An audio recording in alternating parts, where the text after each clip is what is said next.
નહેરુ અહેવાલ એવો છે કે અંગ્રેજોને લાગ્યું કે આંદોલનો થઈ રહ્યા છે, વિરોધો થઈ રહ્યા છે, લોકો મોટી સંખ્યામાં જોડાઈ રહ્યા છે, એટલે આપણી જે માંગણી હતી સ્વતંત્રતા માટે, સ્વરાજ માટે, તો એ કઈ કર્યું સંતોષવા માટે એમણે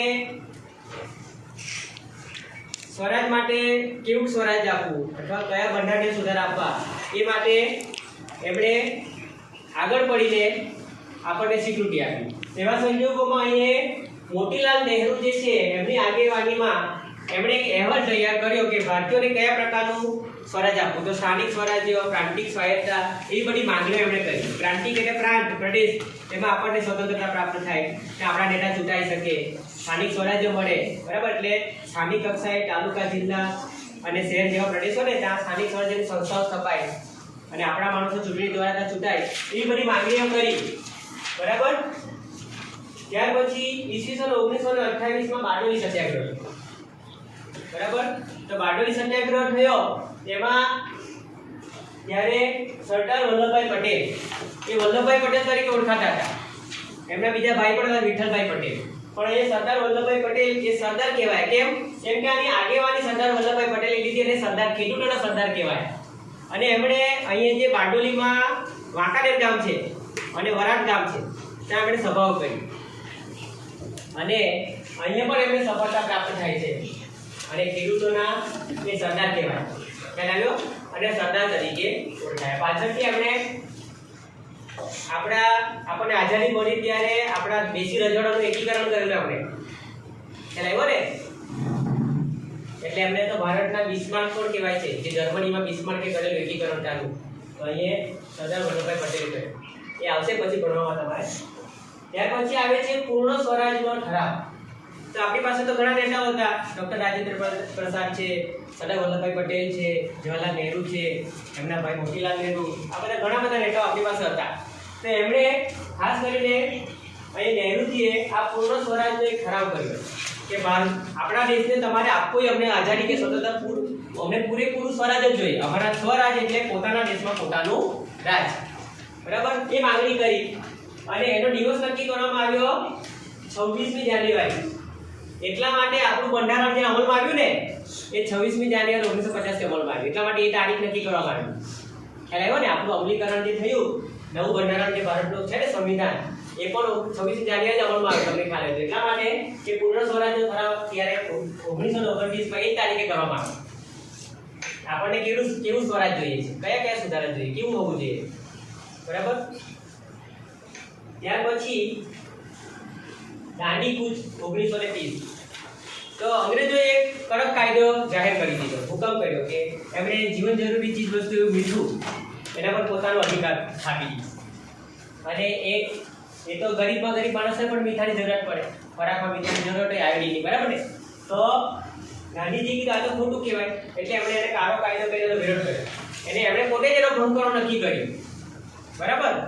એટલે 12મી માર્ચે સાબરમતી આશ્રમથી નીકળ્યા અમદાવાદથી અને ત્યાર પછી જે ઉત્તર ગુજરાત થઈને દક્ષિણ ગુજરાત સુધીનો જે માર્ગ છે ને ત્યાં દાંડી મુકામે આવીને એમણે મીઠાનો કાયદાનો ભંગ કરવાનું નક્કી કર્યું. એમની સાથે વૈષ્ણવ ભજન તો તેને કહીએ ભજનો ગવાતા ત્યાંથી એ લોકો ઉપડ્યા અને 5મી તારીખે એ લોકો દાંડી પહોંચ્યા નવસારી પાસે અને 6ઠી તારીખે ગાંધીજીએ દરિયા કિનારે જઈને ચપટી મીઠું ઉપાડીને એમણે આ કાળા કાયદાનો વિરોધ કર્યો, બરાબર. ત્યાર પછી પાછું મે મહિનામાં પણ આગળ વલસાડ જઈને એ ભાગમાં પણ આ કાયદાનો ભંગ પર નક્કી કરવામાં પણ અગત્યના નેતાઓની બધાની ધરપકડ કરી લેવામાં ગાંધી કૂચ દરમિયાન. છતાં પણ એ સફળ થયું અને વિદેશમાંથી પત્રકારો આવે. ગાંધીજી એટલી ઝડપથી ચાલે જોવાની જેમ કે પેલા પત્રકારે દોડીને એનું ફોટોગ્રાફી કે વિડીયો શૂટિંગ કરવું પડે, બરાબર.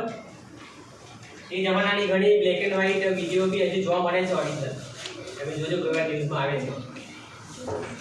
તો એ થયું આ ગાંધી કૂચ, બરાબર. ત્યાર પછી આવે છે ગોળમેજી પરિષદો. તો અંગ્રેજોએ ગોળમેજી પરિષદો યોજી. એના માટે એમણે આપણા નેતાઓને ત્યાં બોલાવ્યા. ગોળમેજ એટલે ગોળ એટલે તમને ખબર રાઉન્ડ અને મેજ એટલે ટેબલ, એટલે ગોળ ટેબલ. ત્યાં ચર્ચા કરવા માટે જે પરિષદ યોજાય એને કહેવાય ગોળમેજી પરિષદ. એટલે એ ક્યાં યોજાય? લંડનમાં, ઇંગ્લેન્ડ, બ્રિટન.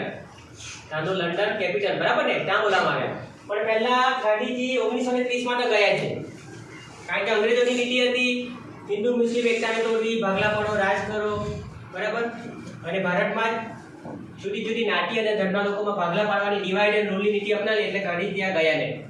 ત્યાર પછી વળી પાછા 1931 માં એમને કીધું તે ગયા ત્યાં, પણ ત્યાંથી આપણા જુદા જુદા ધર્મ અને જ્ઞાતિના લોકો વચ્ચે લડાવાનું કામ કર્યું, એટલે સમાધાન થયું નહીં. એટલે ત્રીજી વખતે 1932 માં આવી 3 પરિષદ મળી, એમાં પણ ગાંધીજી ગયા નહીં.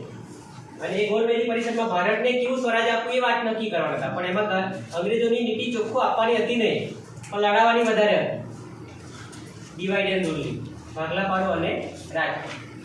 ત્યાર પછી આવે છે ઈસવીસન 1942 હિન્દ છોડો ચળવળ. હવે આ સમયગાળામાં બીજું વિશ્વયુદ્ધ શરૂ થઈ ગયું, ઈસવીસન 1939 માં, એ 1945 સુધી ચાલ્યું. તો આ સમયગાળામાં ગાંધીજીએ પણ લાગ્યું કે હવે આ સમય ઉચિત છે અને હવે અંગ્રેજોને, કારણ કે એમણે ભારતની કોમને અંદરના લડાવવાના કામ જ કરેલા, એમને પણ લાગ્યું કે હવે અંગ્રેજોને ભારત છોડવું જ જોઈએ, એટલે એમણે ક્વિટ ઇન્ડિયા, ભારત છોડો એવો ઠરાવ કરાવ્યો ઓગસ્ટ મહિનામાં 8મી તારીખે, 8 ઓગસ્ટ બરાબર 1942 માં. હજુ તો એ લોકો ઠરાવ કરી 9મી ઓગસ્ટથી આંદોલન શરૂ કરીએ પહેલા બધાની, એ લોકો આંદોલનમાં જોડાય પેલા મહત્વના નેતાઓની બધાની ધરપકડ કરવામાં આવી, જેલમાં પૂરી દેવામાં આવી. પણ અહીંયા કોઈ પણ નેતા નથી, છતાં પણ લોકો, બાળકો, વૃદ્ધો, સ્ત્રીઓ બધા આમાં જોડાયા અને આંદોલન સફળ થયું. અંગ્રેજો બી ગભરાઈ ગયા કે હવે ભારતને વહેલામાં વહેલું સ્વરાજ આપવું પડશે. ત્યાર પછી ક્રિપ્સ મિશન અને બધા કેબિનેટ મિશન, બધા ઘણા બધા મિશનો છેલ્લે હિન્દ સ્વરાજનો ઠરાવ થાય છે, બરાબર. એમાં ભારત પાકિસ્તાન એમ કરીને દ્વિરાષ્ટ્ર અસ્તિત્વમાં આવે છે 1947 માં.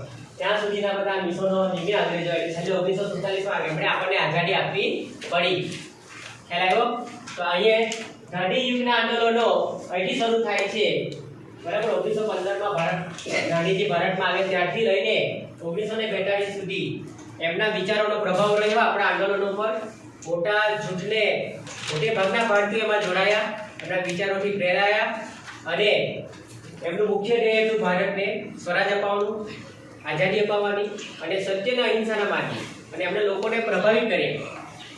એટલા માટે એને ગાંધી યુગના આંદોલનો કહેવામાં આવે છે, બરાબર. તો અહીં સુધી આપણે અભ્યાસ કર્યો 1945 ના હિન્દ છોડો ચળવળ સુધી.